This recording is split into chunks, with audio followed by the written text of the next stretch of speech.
गांव के अंदर कोई चक्रोड पर कब्जा है तो उसे खाली करा करके उसको आवागमन के योग्य बनवा दें। कोई तालाब की जमीन पर कब्जा किया है तो तालाब की जमीन को खाली करना पड़ेगा, अपने आप खाली करो। अगर अपने आप नहीं खाली करोगे तो वो खाली कराया जाएगा, वहां अमृत सरोवर बनाया जाएगा, गांव का तीर्थ स्थल की तरह उसका विकास करने का काम किया जाएगा। ठीक है। गांव के अंदर पहले आवास दिए जाते थे, अगर किसी के पास जमीन नहीं होती थी तो उसका आवास नहीं बन पाता था।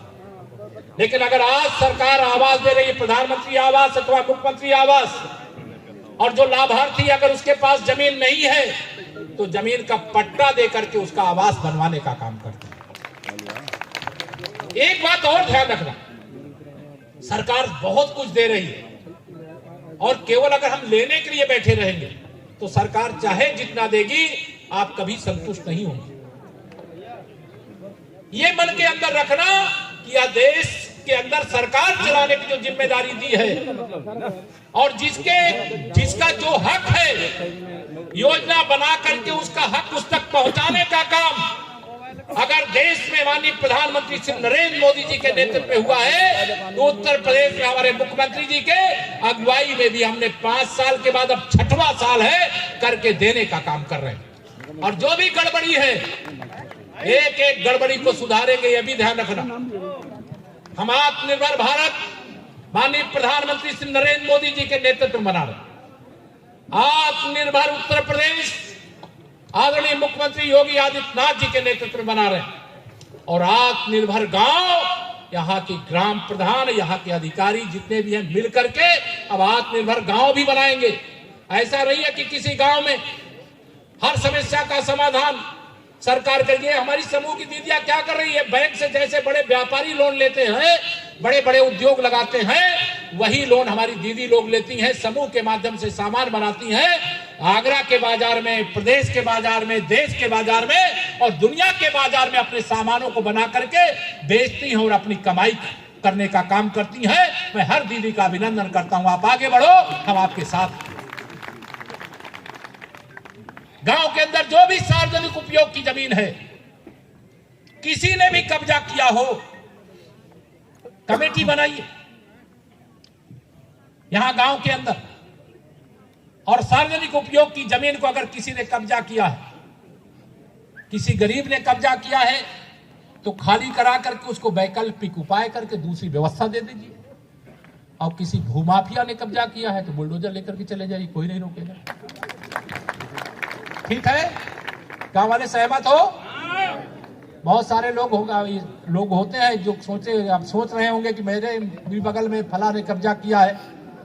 आ रहा है ना अंदर अंदर। चारागाह की जमीन भी कब्जा है बहुत जगह, उसे भी खाली कराएंगे। अब गौ आश्रय स्थल में गौओं को, गौवंश को रखने का काम हो रहा है। लेकिन अभी मैं पूछूंगा, बताइए छुट्टा गौवंश यहाँ घूम रहा है तो आप कहोगे हाँ घूम रहा है ना। अब मैं अगला सवाल पूछूंगा, इन्हें छोड़ा किसने है?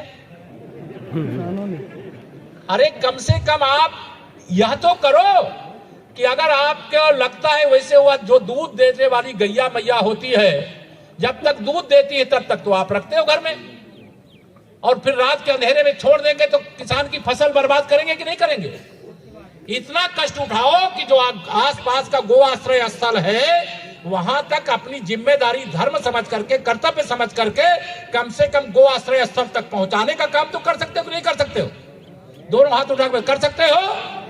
इतना काम अगर करने लगोगे तो गो आश्रय स्थल बने, वहां व्यवस्था, चारागाह की जमीन खाली करा करके वहां नेपियर घास हम लोग तैयार कराने का काम और हरी घास वहां मिले और गो आश्रय स्थल पर कोई असुविधा न हो, इसका ध्यान भी रखने का काम किया जाता है।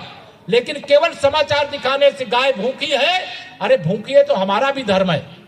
अगर उसका पेट हम भर सकते हैं तो गौशाला के अंदर जाकर के एक गौवंश को गोद लीजिए। सरकार तो जो दे रही है पैसा देगी, हम नहीं चाहते गौ आश्रय स्थल के लिए भी पैसा खर्चा करें और किसानों की जमीन में जो पैदा किया गया वह भी बर्बाद करने का काम, फसल बर्बाद हो जाए।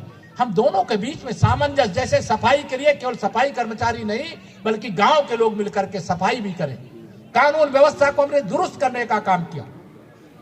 पहले बिजली कितने घंटे मिलती थी? 3 घंटे, 4 घंटे।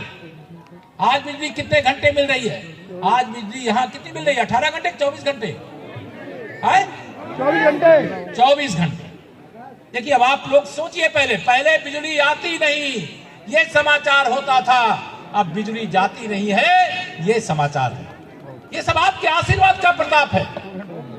और ये भ्रष्टाचारियों के खिलाफ कार्रवाई जो हो रही है, इसमें दिन भर में तिलमिला जाते हैं। कल एक मैं देख रहा था, समाजवादी पार्टी के अध्यक्ष श्री अखिलेश यादव जी, आज माननीय प्रधानमंत्री जी बनारस में बाबा विश्वनाथ जी के धाम से गंगा विलास क्रूज, जो दुनिया का सबसे बड़ा क्रूज है, जो समुद्र में चला करता है, आज उत्तर प्रदेश की धरती से, काशी के तट से गंगा जी में शुरू किया जा रहा है। अखिलेश जी ने कहा कि अगर ये क्रूज चलेगा तो मेरे नाविक भाइयों का रोजगार चला जाएगा। अरे कोई क्रूज कोई 1 किलोमीटर चलता है, 2 किलोमीटर चलता है? अरे क्रूज तो चलेगा, काशी से पहुंचेगा कलकत्ता मां काली के धाम में, जाएगा बांग्लादेश तक जाएगा, यात्री भी जाएंगे, सामान भी जाएगा। दुनिया के किसी देश में आगरा वाले बहुत जाते रहे होंगे, क्योंकि दुनिया भर के लोग आगरा भी आते हैं, और जब यहाँ आते हैं तो यहाँ वाले भी कहीं ना कहीं गए होंगे। किसी देश में जाओ, छोटे छोटे नाले जैसी नदियां हैं, उसमें क्रूज चला रहे हैं, और हमारे देश से लोग जाते हैं, उसमें बैठ करके हजारों नहीं लाखों रुपया खर्च करके विदेश में चले आते हैं। अब विदेश वालों में हमारे लोगों ने जाके खर्चा किया है, तो दुनिया के देश वाले आकर के भारत में खर्चा करेंगे, तो भारत में खर्चा करेंगे तो हमारे लोगों को रोजगार मिलेगा कि नहीं मिलेगा? अगर काशी से कलकत्ता जा रहा है आज क्रूज, तो आप विश्वास रखिएगा काशी से आगरा भी आएगा यमुना जी के रास्ते, और दिल्ली भी पहुंचने का रास्ता बनेगा।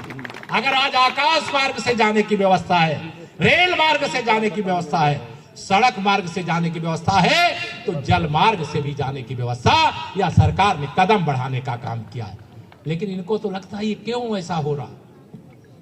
अगर ऐसा हो जाएगा तो रोजगार नौजवानों को मिल जाएगा, उनका भविष्य भी उज्जवल हो जाएगा। वो चाहते बम बनाने की फैक्ट्री लगे, कट्टा बनाने की, तमंचा बनाने की फैक्ट्री लगे।